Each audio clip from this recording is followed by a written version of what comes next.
வணக்கம். பாசுரம் 26 மாலே மணிவண்ணா.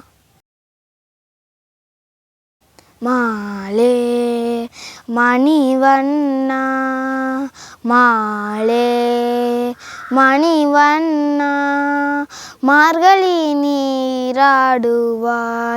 மேலையார் செய்வனங்கள் வேண்டுவன கேட்டியேல் ஞானத்தை எல்லாம் நடுங்க முரல்வன பாலன்ன வண்ணத்துன் பாஞ்ச சந்நியமே போல்வன சங்கங்கள் போய்ப்பாடுடையனவே சால பெரும் பறையே பல்லாண்டிசைப்பாரே கோல விளக்கே கொடிய விதானமே ஆளின் நிலையாய் அருளெலோரெம்பாவாய் ஆளின் நிலையாய் அருளெலோரெம்பாவாய் மாலே மணிவண்ணா.